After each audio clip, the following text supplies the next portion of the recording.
Good morning, students. How are you all? Students, I hope you all are fine. So, students, today we will start lesson number 18, Safety and First Aid. Let's start. Unit 7, Safety. Chapter number 18, Safety and First Aid. We must always follow safety rules. This will prevent accidents. This will also avoid injuries and pain to us as well as to others. Safety prevents accidents, injuries and pain. So बच्चों, safety and first aid का मतलब क्या है? Safety, हमें rules, safety के rules follow करने चाहिए. अगर हम सेफ्टी रूल्स फॉलो करेंगे तो हम लोग इंजरीज, एक्सीडेंट्स उससे बच सकते हैं. प्रिवेंट मतलब बचना, एक्सीडेंट से बचना, right? Safety prevents accident, injuries and pain. Safety हमें किस किस से बचाती है? एक्सीडेंट से बचाती है, इंजरीज से बचाती है, पेन से बचाती है. Okay, be alert and follow the safety rules. Safety at home, घर पे हमें किस चीज की सेफ्टी रखनी चाहिए बच्चों? तो देखो, do not play with the sharp thing. ये लड़की अगर नाइफ से, सीजर से या ब्लेड से खेल रही है तो उसे लग जाएगी तो क्या निकलेगा? ब्लड निकलेगा. तो कभी भी शार्प चीज़ों से घर में नहीं खेलना चाहिए. Then do not play near a burning stove. कभी भी बर्निंग स्टव, गैस चल रहा है तो उसके आसपास हमें नहीं खेलना चाहिए. Do not handle a hot iron carelessly. कभी भी मम्मा अगर आयरन कर रही है तो गर्म आयरन हमें कभी भी पकड़नी नहीं है. Safety on the road. Road पे हमें कौन सी सेफ्टी मेंटेन करनी चाहिए? Do not run after a kite on a road. बहुत सारे ऐसे बच्चे हैं जिनको काइट बहुत पसंद है, पर वो लोग काइट रोड पे पकड़ने के लिए दौड़ते हैं. तो कभी भी ऐसा करना चाहिए नहीं करना चाहिए. सामने से व्हीकल आ रहा होता है तो क्या हो जाता है? हमारा एक्सीडेंट हो जाता है, right? Walk along the footpath. Always हमें जब हम पैदल कहीं पे भी जा रहे हैं तो हमें कहाँ चलना चाहिए? फुटपाथ पे चलना चाहिए. Do not play near an open manhole. Manhole मतलब ये देखो गटर है. कभी भी ओपन गटर, खुला हुआ मैन होल हो उसके पास नहीं चलना भी नहीं चाहिए एंड खेलना भी नहीं चाहिए. Safety while crossing the road. Road cross करने के टाइम पे हमें कौन कौन सी सेफ्टी रखनी चाहिए बच्चों? Cross the road only at the zebra crossing. Zebra crossing पे ही रोड क्रॉस करना चाहिए, right? Cross the road only when the pedestrian light is green. Pedestrian light, चलने वाली लाइट जब ग्रीन हो. पेडेस्ट्रियन लाइट मतलब जो लोग वॉकिंग कर रहे हैं, जो वॉक करके चल रहे हैं, उनकी जो लाइट होती है उसे पेडेस्ट्रियन लाइट कहते हैं. वो लाइट जब ग्रीन हो तो ही हमें रोड पर चलना चाहिए. ओके, तो ही हमें सिग्नल क्रॉस करना चाहिए. If there is a no zebra crossing, cross the road only when vehicles are far away. अगर कोई भी रोड आप जा रहे हो तो ज़रूरी नहीं है कि एवरी टाइम जेब्रा क्रॉसिंग हो. अगर जेब्रा क्रॉसिंग नहीं है बेटा तो हमें क्या ध्यान रखना चाहिए कि व्हीकल्स हमारे से बहुत दूर हो. एक्सीडेंट नहीं होना चाहिए. Understand students? Safety while travelling by a bus. Bus से अगर हम ट्रैवल कर रहे हैं तो हमें कौन कौन सी सेफ्टी रखनी चाहिए students? Stand in a Q at a bus stop. Always Q में खड़े रहना चाहिए. धक्का मुक्की नहीं करनी चाहिए. मैं फर्स्ट ऐसा नहीं करना है. Do not jump the Q. Jump में क्यू में कभी भी जंप करके आगे नहीं आना है.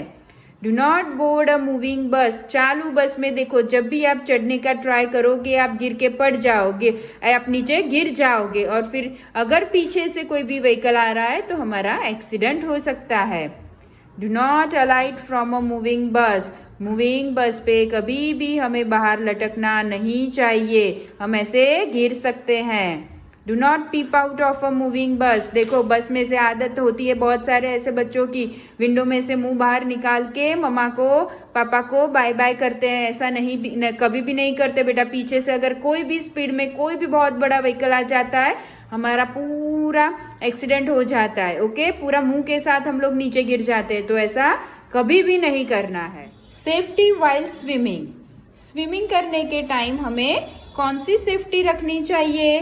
तो डू नॉट स्विम अलोन, बच्चों को कभी भी अकेले स्विमिंग करना नहीं चाहिए।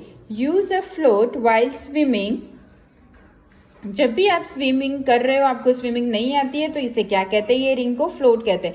उसे पहन के ही स्विमिंग करनी चाहिए। If you had not learn swimming do not go deep into water, आपको अगर स्विमिंग नहीं आती है तो पानी में अंदर डीप नहीं जाना है। ओके, मम्मा पापा किसी को साथ रख के ही स्विमिंग करनी है। सेफ्टी वाइल प्लेइंग, खेलने के टाइम क्या सेफ्टी रखनी चाहिए? वो तो सारे बच्चों को रखनी चाहिए। मैम स्कूल में भी देखते हैं रिसेस में कैसी धक्का मुक्की गिरा गिरी करते हैं आप लोग एक दूसरे के ऊपर, राइट? तो play in a safe place, safe place जहीं पे ऐसी जगह पे खेलना चाहिए जहाँ पे हमें चोट ना लगे, हम गिरे नहीं, हमको लगे नहीं। Do not play on the road, road पे कभी भी नहीं खेलना चाहिए बेटा। Play in a safe way, अच्छे तरीके से खेलना चाहिए। ऐसा ज़रूरी नहीं है कि अपने फ्रेंड को 2 लात मारो तो ही वो खेल, उसे प्लेइंग कहते हैं, ऐसे नहीं है। सेफली खेलना चाहिए। Do not be rough while playing, ma'am ने एक्सप्लेन किया ना। Playing with a sharp or pointed objects can hurt you, कभी भी खेलते time sharp and pointed objects का यूज़ नहीं करना चाहिए, वो हमें लग सकते हैं। Helping others to be safe, दूसरों की हेल्प करनी चाहिए हमें, right? If you see a person falling down help him to get up, अगर हमें दिखे कि कोई बंदा नीचे गिर गया है तो हमें हंसना नहीं चाहिए उनके ऊपर, खड़े होके उनकी हेल्प करनी चाहिए। If he is hurt take him to a doctor, अगर उसे ज़्यादा चोट लगी है तो उसे कहाँ लेके जाना चाहिए स्टूडेंट्स? डॉक्टर के पास। Help old people and blind people in crossing the road, old people and blind people की क्या करनी चाहिए? रोड क्रॉस करने में हेल्प करनी चाहिए। First aid, you should always have a first aid box at home, घर पे हमें फर्स्ट एड बॉक्स रखना ही चाहिए। फर्स्ट एड बॉक्स में कौन कौन सी चीज़ें रखनी चाहिए? The first aid box should contain things like the cotton, band-aid, iodine, burner, adhesive tabs and bandages. Adhesive tabs means ये वाली tabs. Okay? ये gum tabs होती है जो हम लगा सकते हैं। When you are injured at home, inform your elders. आप जब भी घर पे इंजर्ड होते हो बेटा, अपने बड़ों को, अपने घर पे बड़ा भाई है तो उनको इन्फॉर्म करो, मम्मा है तो मम्मा को इन्फॉर्म करो, ग्रैंड पेरेंट को इन्फॉर्म करो। If you are injured at school, आप जब भी स्कूल में इंजर्ड होते हो तो किसको आके इन्फॉर्म करते हो? इन्फॉर्म योर टीचर्स, अपने टीचर्स को इन्फॉर्म करना चाहिए। योर पेरेंट्स और teachers will give you necessary first aid और will take you to a doctor. अपने पेरेंट्स, मम्मा पापा और टीचर आपको क्या करेंगे? बेसिक नेसेसरी जो फर्स्ट एड है वो आपको प्रोवाइड करेंगे। अगर आपको ज़्यादा चोट लगी है तो आपको डॉक्टर के पास भी लेके जाएंगे। Proper help will make you fit again, proper help होने से आप क्या हो जाओगे? फिर से फिट हो जाओगे। Now I know safety prevents accidents, injuries and pain. We must always follow the rules of safety at home, on the road, while crossing the road, while traveling by a bus or while swimming or playing. Ma'am ने आगे explain कर दिया ये सब। Always help others for their safety. You must always have a first aid box at home. If you are hurt, inform your elders. So students, this chapter, ये chapter क्या होता है यहाँ पे खत्म होता है। स्टूडेंट्स, आई होप आपको chapter number 18 safety and first aid समझ में आ गया है। नाउ अभी आपको क्या करना है? ये चैप्टर की जो PDF मैम भेजेंगे उसको अच्छे से neat and clean handwriting में आपको अपनी मैथ्स EVS की नोटबुक में राइट डाउन करना है। Okay students, bye bye, take care.